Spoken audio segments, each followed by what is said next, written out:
imeshusha nasema cognitive load. I mean, so kila hatua ni hatua sahihi. Okay, basi hatua sahihi. Sababu kuna hatua ambazo sio sahihi. Naomba nianze na hiyo. Ni kwamba anachukua assignment, anaipost pale, jibu linalokuja anaikopi afu anaweka kwenye ni kama jibu lake. Anatoa huku kwenye ChatGPT anaipeleka kwenye humanizer ingine. Zote ni AI tools.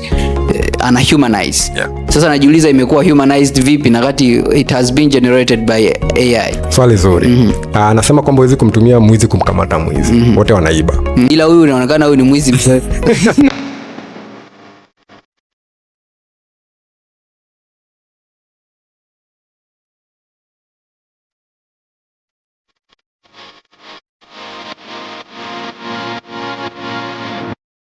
Karibu sana kwenye The Youth Talks Podcast, jukwaa ambalo tunazungumzia masuala mbalimbali yanayowahusu vijana, iwe kwenye maisha, elimu na fursa zingine ambazo zinawahusu vijana. Na leo tutakuwa na mada muhimu sana kuhusu artificial intelligence, yani AI, na tutazungumza zaidi namna gani kijana au mwanafunzi anaweza akatumia AI kwenye masomo yake ya kila siku, iwe assignment, iwe research na shughuli zingine za kitaaluma. Sasa kama wewe ni mwanafunzi wa chuo labda au hata mhitimu na umekuwa ukijiuliza labda inawezekana kweli kutumia AI bila kuharibu kutumia AI kwenye assignment bila kuharibu ubora, bila kuharibu taaluma yako na kwa haraka zaidi. Basi swali ni je, unafahamu jinsi ya kufanya hivyo? Sasa leo tutakuwa na mtaalamu wa masuala ya AI ambaye ni mbobevu, ni mwana teknolojia na anaijua mambo mbalimbali kuhusu AI na namna ya kuitumia kwenye shughuli za kielimu na shughuli zingine za kila siku. Anaitwa kaka Amba. Karibu sana. Asante Maisa. Asante sana. Hapa ni The Youth Talks Podcast na unaweza kujitambulisha kwa ufupi kabla hatujaanza mjadala wetu? Asante. Kama ulivyosema, naitwa Amba Samedi na mimi ni mtaalamu wa mambo ya teknolojia na AI pia. Nashukuru sana kwa hapo. Okay, karibu sana.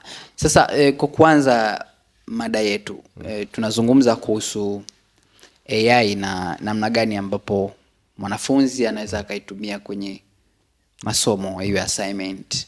Sasa kwa mwanafunzi ambaye hajawahi kutumia AI kabisa, unaweza kumwambia AI inaweza ikamsaidia nini kwenye masomo yake? Asante kwa swali. AI inarahisisha kazi. Kwa asiyefahamu maana AI, kwa Kiingereza ni artificial intelligence, kwa Kiswahili ni akili unde au wengine akili mnemba. Fikiria hivi, zamani tulikuwa na babu yangu alitumia vitabu. Nyenzo kuu za kujifunza ilikuwa ni kitabu, kalamu na karatasi. Baba katika utuzima wake alianza kutumia kompyuta, ilimrahisishia kazi kwamba alikuwa anaja kwenda kwenye maktaba tena peke yake, lakini alikuwa anaweza akatumia kompyuta kutafuta information mtandaoni. Ilikuwa inamrahisishia kazi. Sisi akili unde sasa au AI inaenda hatua zaidi. Kama namna ambavyo tofauti ya baiskeli na pikipiki ni kwamba moja ina engine, inachukua ile information nzima, inaiunganisha pamoja, alafu inakupa majibu unayotaka. Kwa hiyo inakurahisisha kazi kustahili. Ndio kazi ya AI. Kwamba ni teknolojia iliyokuja mpya kuja kuturahisishia kazi, hasa kwa wanafunzi kwenye kazi ya utafiti na mambo mengine ya chuoni. Okay. Kwa hiyo inaweza ikamsaidia sasa kwenye nini? Yaani kijana sasa ambaye hajawahi kutumia kabisa, unaweza ukamwambia kitu gani AI inaweza ikamsaidia? AI inaweza kumsaidia, tuanze kwanza shuleni. Inaweza kumsaidia kwenye utafiti wa shuleni. Kwa mfano kuna kitu ambacho hakifahamu, uwanja mpya kabisa. Kuna mambo fulani ambao anataka kuyakusanya pamoja, anaweza akatumia kwa style hiyo. Kuna tools mbalimbali ambao tutazungumzia najua, lakini ikiwepo ambayo ina jina kubwa sana ChatGPT. Okay. Anaweza akafungua account yake pale, akauliza swali lolote ambalo anataka kuuliza maishani na ikamjibu kwa ajili ya kufanya utafiti wanaotafuta. Sasa nimekuwa nikijiuliza, labda unaweza kunisaidia. Ni kwa namna gani AI imebadilisha namna ambavyo wanafunzi wanafanya kazi zao na shughuli zao? Sawa. AI imeshusha nasema cognitive load Namaanisha nini? Nimetumia neno la Kiingereza. Cognitive load ni namna ya kutumikisha akili. Zamani mtu akiwa na kitabu na karatasi na kalamu peke yake, inabidi atafute information, inabidi achukue vitabu zaidi ya 5 labda, ili kwamba apate engo anayoitafuta kwa kuchukua notes na vitu kama hivyo. Akiwa na kompyuta na Google kidogo, anaweza ka research, akaenda sehemu akachukua link kadhaa afu akaziunganisha pamoja. Lakini sasa ukiangalia kila hatua inashusha ile hadi ya kujituma kuja kutafuta information, kwa sababu kwenye vitabu na unasoma vitabu 10 na kitabu moja na peji 1000, unajua utachukua muda, si ndio? Ukiwa na kompyuta kidogo utarahisisha. Lakini ukiwa na AI sasa, unauliza swali na kutafutia, inatafuta link baadhi, inakupatia information kwa pamoja. Unagundua kwamba hapo hali ya kutafuta information ishabadilika kabisa. Kutoka kwenye kutafuta vitabu hadi kuomba teknolojia fulani kusaidia kufanya huo utafiti afu kupe majibu rahisi. Ndio mabadiliko makubwa yalikuja kwenye AI. Okay.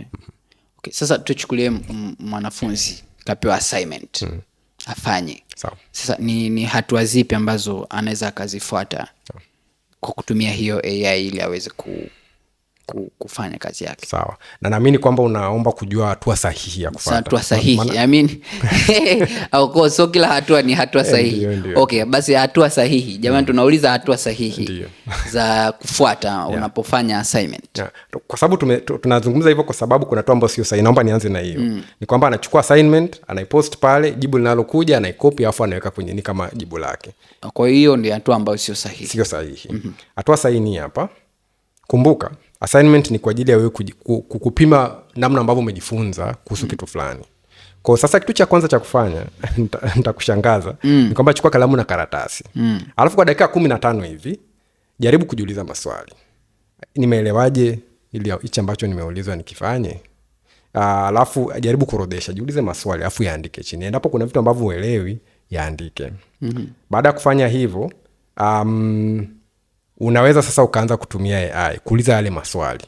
Unapoenda kwa AI, enda kwa style hii. Watu wengi wanapoenda kutumia AI kama tools kama ChatGPT, wanaenda kuuliza swali moja kwa moja. Niambie kuhusu biology. Alafu unasubiri jibu linalokupatia afu unatumia hilo. Lakini muulize kwenye assignment uliopatiwa kwamba assignment umepatiwa hii hapa. Hebu niulize maswali. Alafu hayo maswali unayoniuliza nitayajibu afu utanisahisha kama nikikosea au la. Kumbuka dhumuni ni kwamba linakusaidia kujifunza, kufahamu zaidi kabla hujahandi na assignment kama ya kwako. Baada ya AI kukuambia kwamba hapa umejibu vizuri, hapa ongeza hiki, hapa umeacha hiki na hiki. Sasa pale ndio sasa unaweza kukusanya mawazo yako yote, ukaweka kwenye assignment, ukaomba ikusahishia assignment uliyoifanya, ndipo ukaweza kusubmit. Hiyo ndio njia nzuri ya kutumia AI. Nimetumia hatua 3 rahisi. 1, chukua kalamu na karatasi. 2, uliza maswali badala kuomba majibu. 3, baada sasa wewe kuchukua yale maswali uliyokuwa nayo, ndio sasa AI atakusaidia kuyajibu maana ulikuwa unayajua. Ndio njia sahihi na nzuri ya kutumia AI. Okay, sasa ni tofauti. Umezungumza hapo, mtu anaweza kutumia, kuna hatua sahihi na hatua ambazo sio sahihi. Sasa ni tofauti gani kati ya kutumia AI vibaya, yani copy and paste, na kutumia vizuri? Sawa. Tofauti ni ipi kubwa? Tofauti iliyopo kubwa ni hapa. Kuna kitu kinaitwa cognitive outsourcing. Neno outsourcing ni neno la Kiingereza linalomaanisha kwamba kumwambia mtu mwingine akusaidia kufanya kazi yako. Mama anaenda kazini, huwa anamwajiri mdada wa kazi kumsaidia kufanya kazi. Tunataka ame-outsource kazi za nyumbani kwa yule dada. Kwa sasa matumizi mabaya ya AI inafanya tuna outsource akili zetu kwa AI. AI hapasi kuwa dereva, lakini anapasa kuwa mtiifu kwa ajili kama ambavyo dada wa kazi anapokea instruction kutoka kwa mama. AI pia anapasa kupokea kutoka kwako. Kwa context ya konda na dereva, nani anakuwa AI, nani muendeshi? Wewe ndio dereva, AI ni konda. Unajua kwenye daladala konda na dereva anamsikiza konda. Wewe asimamisha hapo. Dereva anaweza akakataa kusimamisha. Akakataa, afu hela zitapatikana wapi? Turudi hapa. Kwa hiyo inabada wewe ndio uwe dereva. Wewe ndio uwe dereva ya kuongoza. Kwamba unataka nini kifanyike. Baada ya kufanya hivyo, kumbuka kwamba mwisho wa siku kazi ni ya kwako, akili ni ya kwako. AI inakuwa kama msaada tu. Okay. Kwa hiyo copy paste inakuja ni kwamba pia kuna kitu inaitwa ethical use of AI. Kutumia AI kwa namna ambayo inaonyesha kwamba wewe ni mzembe. Hatutaki kuambia tu kwamba ni wazembe, lakini endapo nikamuuliza mtu swali akaniambia alafu nisidadavue alichoniambia nikachukua tu jinsi ilivyo bila kuverify, nitakuwa ni kwamba sijafikiria vizuri. Sijawaza hicho alichoniambia. Kuna kitu pia kinaitwa kwenye academics inaitwa critical thinking. Kwamba unapoambiwa kitu hata kwenye research. Dhumuni la research ni kwamba wewe engo yako ni ipi kwenye research hiyo. Wengine kabla yako wameshafanya research. Lakini sasa wewe engo yako ni ipi? Sasa hiyo inaitwa critical thinking. Kwa hiyo copy paste maana yake ni kwamba umepoteza uwezo wako wa kufikiria na kuuliza maswali. Okay. Ambao ni muhimu sana kwa mwanafunzi. Sawa kabisa. Sasa maana yake hapo inaonekana kama mtu akiitumia vizuri tunaweza ukawa na swali moja tukapata majibu tofauti, si ndio? Okay, kwa hiyo maana yake kuna kitu wanaita prompting. Yes. Na nadhani kina mchango mkubwa kwenye aina ya majibu ambayo mtu anayapata, ambayo ndio itamsaidia aidha mtu awe apate majibu bora zaidi au asipate. Sasa ni namna gani ya kuiandaa au kuandika prompt nzuri ili uweze kupata majibu bora? Swali zuri. Wani kizungumzia prompting natumia mfano mtu kwenda mgahawani. Ukienda kwenye mgahawa alafu kumkuta mama ntilie. Mtu wa kwanza akasema kwamba nipe chakula cha kushiba. Ntilie kwanza atakuuliza unataka chakula gani? Labda ni chakula cha mchana. Unataka wali, unataka ugali, unataka mboga gani? Lakini mwingine akaenda akasema bwana mimi niko hapa. Naomba unipe wali marage ya shilingi 2000. Naomba ulete na parachichi. Alafu nipe na juice ya mtindi, juice ya labda tende kwa mfano. Afuta nipa bei yake. So huyu mtu wa pili amejielezea vizuri. Kwa printing inaenda kwa style hiyo. Okay. Kwamba unapouliza maswali, wengine wanachukua wanasema kwa mfano what is biology? Sasa biology ina maelezo mapana sana. Lakini mwingine akitaka kwamba nataka kuelewa kuhusu branch ya biology inaitwa zoology. Na pia naomba unieleweshe kwamba zoology kwa muktadha ya Afrika, bara la Afrika. Kwa sasa tupe mfano halisi sasa. Kwa mfano una swali hili, how to prompt now. Okay, sawa. Una swali, kwa mfano umepewa swali la darasani. Kuna vipengele fulani ambavyo unapaswa kuvikumbuka. Kwamba kwanza input yako ni ipi? Sawa. Kabla input, kuna kitu kinaitwa the personality. Wewe ni nani? Okay, wewe ni mwanafunzi. Kwa hiyo kwenye kuandaa prompt lazima ujue personality yako. Kwamba unamwambia ChatGPT kwa mfano, wewe ni mwanafunzi wa mwaka wa kwanza wa IT. Hiyo ni personality. Kwa unampa AI personality yako. Exactly. Ushampa personality, unamwambia kwamba nimepatiwa assignment ni hii hapa. Vipengele vyake ni hivi na hivi. Inaitwa the input. Kwa unampa personality then input. Ushampa input, unamwambia tone. Hii ni academic, ni kitu cha academic. Kwa naomba kwamba unisaidie niandike kwa style ya academic. Output yake ni kwamba sasa tunaenda kwenye output, nataka ikuzalishie nini? Okay. Sawa. The output na define, nataka bullet points, nipatie point 5 kutoka na hichi nilichokupatia. Alafu pia hakikisha kwamba unaandika kwa muktadha wa Tanzania. Inaitwa the constraint. Na usizidishe maneno 1000. Sawa. Kwa ukienda kwa style hiyo, prompt yako itakuzalishia majibu mazuri ukilinganisha na labda mtu ambaye ameenda tu akaitupia swali kwamba jibu hilo swali. Kuna vitu vya msingi hapo umeongea, personality, tone, umezungumzia output. Nimekuwa interested kwenye output. Unajua wengi wanatumia artificial intelligence. Anaweka swali, output anaamua, anaiacha ChatGPT au AI yoyote anayotumia ndio iamue output iweje. Kwa kumbe ili kwa mtu ambaye anatumia vizuri anatakiwa yeye ndo aseme output yangu iwe namna gani, aielekeze. Ndio. Okay. Ndio. Lazima iambie unataka output, nataka unipe bullet format, nataka introduction ifanane hivi, nataka conclusion ifanane hivi. Na ikiwezekana wakati mwingine unaweza ukaipatia paper inayofanana kile unachokitaka. Itakuwa na njia nzuri sana kufahamu namna kupa output nzuri. Okay. Sasa ni makosa gani ambayo wanafunzi au vijana wanapokuwa wanafanya assignments zao wanayafanya? Sawa. Kosa la kwanza ni copy paste. Ningena na copy paste mpaka si unajua ukitumia ChatGPT kule sema generated by ChatGPT anakopi mpaka na hiyo afa anaweka kwenye assignment yake. Hiyo sio vizuri. Nyingine ni kwamba anachukua kazi ya mtu anaambia AI ifanye kitu kinaitwa regurgitation kwamba ibadilishe afa anasema kwamba kazi ni ya kwake. Kuna wakati ambapo tuliwahi kuzungumza kwamba AI siku hizi namna ambavyo tunafanya referencing tunalazimika, kuna view ambavyo vinalazimisha watu kwamba unapofanya referencing yako pale sema umetumia ChatGPT na link ipi, so usipofanya referencing unaonekana kwamba huelewi. Lakini kitu cha mwisho ambacho ni cha muhimu ni kufanya verification of facts. Kuna kitu kinaitwa hallucination kwamba AI inaweza kukudanganya confidently Yani amedanganya lakini anasema confident. Wewe usipojua kwamba unataka nini, basi hapo ni tatizo. Kwa wewe kwanza lazima ujue unataka nini. Kwa kosa lingine ni watu hawajui wanachotaka. Okay. Sasa ni AI inaweza ikamsaidia vipi mtu kwenye kuandaa research proposal labda au ripoti? Kwenye research proposal angalia all the proposal yako ina sehemu zipi, ina vipengele vipi ndani yake. Kuna the research part kwamba unaenda katika maeneo mbalimbali ili kupata sources kwa ajili ya research yako. Kwa mfano itakusaidia kufahamu paper. Kwa mfano research yako inasema kwamba papers usitumie papers zinazovuka miaka 3 iliyopita. Maana ni kwamba usivuke mwaka 2023 na mwaka 2026 leo. Kwa hiyo itakusaidia kufahamu gather information. Itakusaidia kugenerate topic. Okay? Kwamba unaweza umwambie nipe topic 5 zinazoendana na hichi ambacho nakitafuta. Inaweza kusaidia kuandika abstract, inaweza kuandika summary, inaweza kusaidia kufahamu methodology unayotumia. Je, ni qualitative, quantitative au ni mixed method. Inaweza kusaidia kufanya literature review. Kwa kila hatua ya research unapasa kufahamu. Inaweza kusaidia kugather sources pamoja na kuzipangilia vizuri na kuzireference throughout the article. Kwa ina njia nyingi sana inaweza kusaidia kufanya report yako vizuri. Okay. Na AI sasa inaweza ikamsaidia kwenye kustructure labda references kwenye kazi.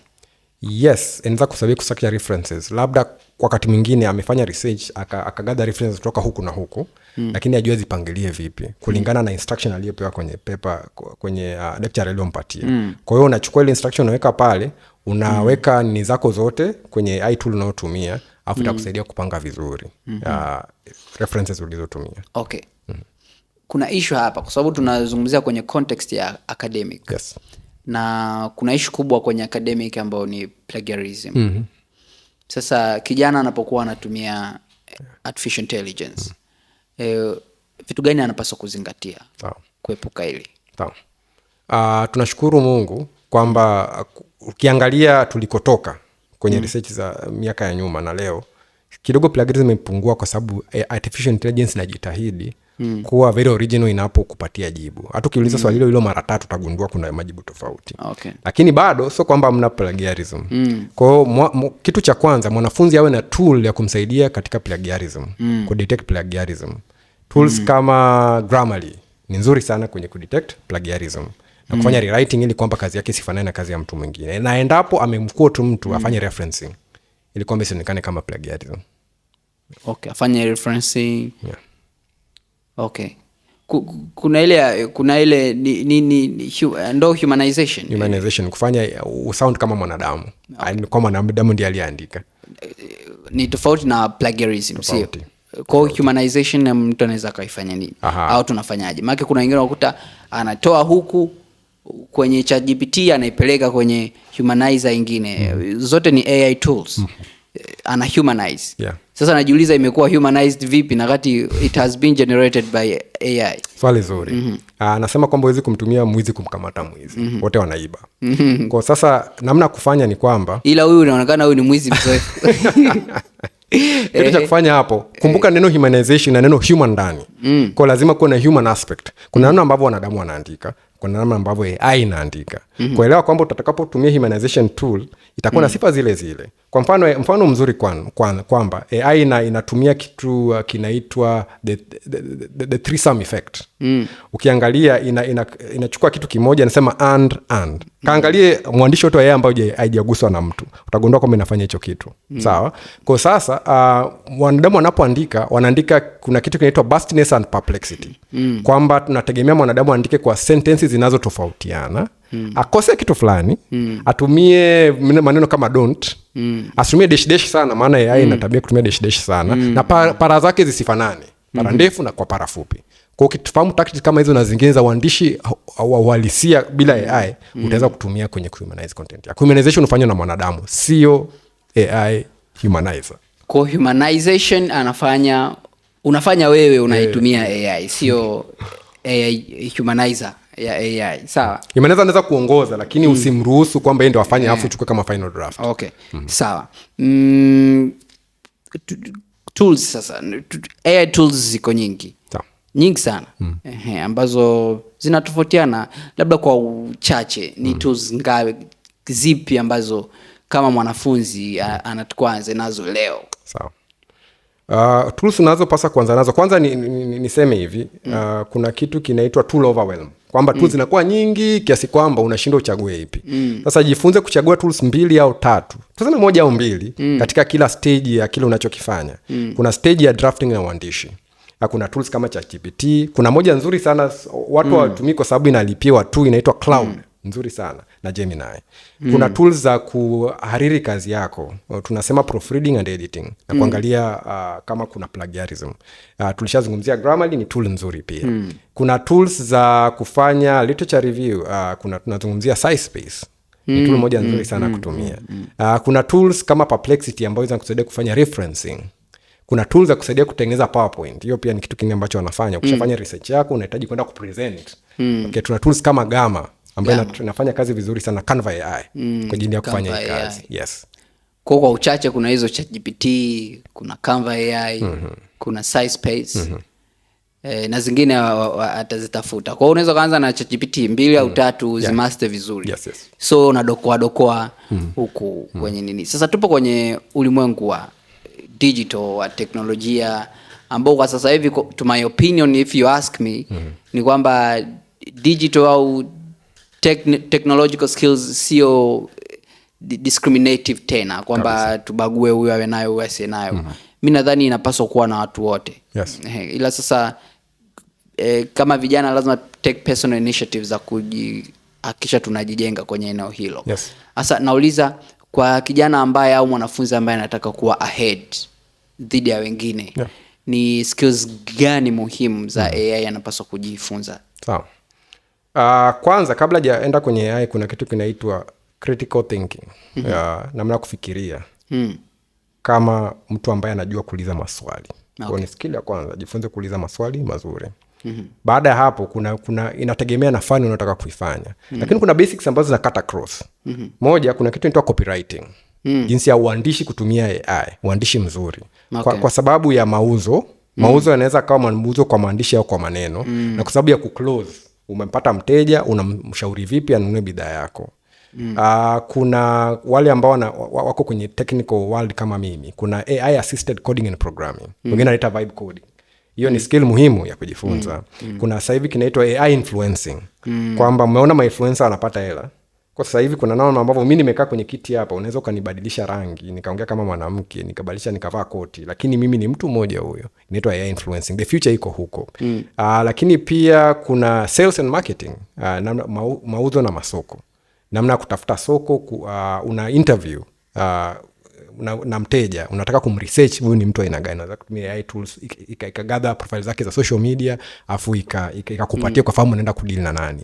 Kwenye job interview na kutafuta kazi, unaweza AI tools za kukusaidia kukusanya watu wanaotafuta kazi, wanaotafuta mwajiriwa ambaye anafanana na wewe, ukawafikia kwa urahisi kutumia AI tools. Na pia hata kwenye interview, siku hizi kuna tools ambazo kwa mfano ukifanya online interview, inamsikiliza yule mtu afu na kupatia hints, bwana jibu hivi. Kwa hiyo imepiga hatua sana katika. Hivyo ni baadhi ya vitu ambavyo na vingine vingi ambavyo unaweza kujifunza kwa ajili ya kupiga hatua na kwenda mbele. Sawa. Ni skills muhimu hizo vijana tujifunze. Sasa tunazungumzia sana kwenye context ya academic. Kuna mwingine ni mwanafunzi akajiza anazungumza tu mambo ya shule. Mwingine hapendi. Labda tuguse kidogo kwenye upande wa finance na uchumi. Kama ni mwanafunzi labda tuchukulie bado yuko chuo. AI inaweza ikamsaidia kuingiza kipato? Ndiyo, AI inaweza kumsaidia kuingiza kipato. Kitu cha kwanza kabla hujaingiza kipato, jifunze kwamba utafikia soko kwa style gani. Ni segment ipi ya soko inakufaa wewe. Inaitwa self identity and branding, personal branding. Kwa AI itakusaidia kwenye personal branding, kwamba utapackage message ulionayo, utafahamu unataka kufanya nini sokoni, after utaweza kuanza kwa style hiyo. Itakusaidia kufahamu kujenga business idea. Labda unafikiria kufanya vitu 11, lakini kuna vitu viwili tu ambavyo unaweza kufanya vizuri. Kwa kuuliza maswali mazuri, yeye inaweza kukusaidia. Yeye inakusaidia kufanya networking, kukutana na watu. Sawa. Inaweza kusaidia kuangalia, ukakusanya data ya watu ambao wanataka kufanya kitu ambacho unataka kufanya wewe, ikakupatia summary kwamba hawa wanafanya hichi ndio kinauza sokoni sasa hivi, nenda huko. Inaweza kusaidia. Okay, nadhani hilo kwenye kwa kuwa kuna uwezo wa kutumia AI kutengeneza fedha, ni mjadala mpana ambao tunaweza tukautafutia session yake, labda ni namna gani, tools gani, vipi na kadhalika. Sasa turudi hapa kwenye context yetu. Kwa kijana ambaye unavyodhani wewe, kijana ambaye ana uwezo mzuri sasa hivi wa kutumia AI, ana advantage gani ukilinganisha na wengine? Watu wamekuwa wakizungumza kwamba AI imekuja kuchukua kazi zetu. Lakini AI haichukui kazi ya mtu, maana AI sio mwanadamu. Lakini watu wanaojua kutumia AI wana uwezo mara 10 ukilinganisha watu ambao hawajui kutumia. Na hao watu ndio watakaotumika katika soko la kesho na ajira za kesho. Kampuni sasa hivi zimeanza kupunguza idadi ya watu kwenye kampuni, kitumia watu ambao wanaweza kutumia teknolojia hii kiasi kwamba kampuni akitumia gharama ndogo, lakini output ikabaki vile vile au kuzidi. Kwa advantage ni kwamba wewe kijana ukijifunza skills za AI sasa hivi, una advantage ya kupiga hatua kubwa mara 10 mara 100 zaidi ya mtu ambaye hajui kutumia zile skills. Maana utakuwa unaweza kufanya vitu vingi kwa pamoja. Binafsi naona AI imetengeneza fursa nyingi zaidi, sio sasa kazi kwamba kazi rasmi, ila kuna fursa nyingi zaidi kupitia artificial intelligence, ambapo kama vijana tukiwa na uwezo huo, basi tutakuwa mbali sana kwenye nani. Sasa kwa mtu ambaye ameona, au kijana ambaye ameona hili swala ni muhimu, napaswa kujua AI, napaswa kujifunza, na hajui kabisa anzie wapi. Sasa wewe ungemshauri afanye nini ili aweze kupata ujuzi kwa undani kabisa kuhusu masuala ya AI? Ningemshauri vitu vile vitatu. Cha kwanza, awe na interest. Aendelee, umeshazungumzia kwamba ana interest tayari. Lakini pia Youth Talks imeandaa masterclass. Huwa tunaandaa masterclass. Ina masterclass kwa ajili ya yeye kujifunza vitu vingi. Na mshauri kwamba subscribe, hudhurie masterclass hizi kwamba apate kujifunza. Na pia na nimepata taarifa kwamba kuna kitabu ebook nzuri kwa ajili ya AI in research writing, ambayo anaweza kupata kile kitabu kikamsaidia. Naweza pia tutafuta tukamshauri zaidi kwa vitu ambavyo anaona hatujavizungumzia hapa, kwa ajili ya kujua pa kuanzia. Okay, na naomba nikazie hapo kwenye hizi namna. Sasa if you are interested, unataka kujua zaidi kuhusu AI, ujifunze namna ya kufanya assignment, research, au kwenye aspect ya kifedha zaidi, labda namna kutengeneza vitu mbalimbali, huwa tunaandaa masterclass kama Youth Talks, na tumekuwa tukiwasaidia vijana wengi kujua masuala ya AI. Na pia sasa hivi tumemalizia kuandaa ebook ambayo ni guideline, ambayo inatoa mwongozo wa namna bora wa kutumia AI kwenye uandishi wa research, uandishi wa assignment na other academic writings. Kwa hiyo tutakitangaza soon kinatoka lini, ila pia tunatangaza offer. Nitumie fursa hii kutangaza offer kwamba kwa wale ambao wata pre-order, yani kwa maana kwamba kuweka order mapema kabla hiyo ebook haijazinduliwa na kuanza kuuzwa, basi ukilipia mapema, yani ukaanza ku pre-order, ili kitakapotoka ukipate, utakipata kwa shilingi 5,000 badala ya shilingi 10,000. Kikitoka kitakuwa kinauzwa 10,000, ila kwa sasa hivi kama uta pre-order, maana utakipata kwa shilingi 5,000. Uanze kujifunza, kujua mambo mengi kuhusu AI. Sawa? Sawa Kakamba, au unasemaje? Kweli kabisa. Nakubali. Au the value of the ebook, maana unaonaje, is it worth how much worth how much? Walivyosema, naamini maarifa hata yana bei.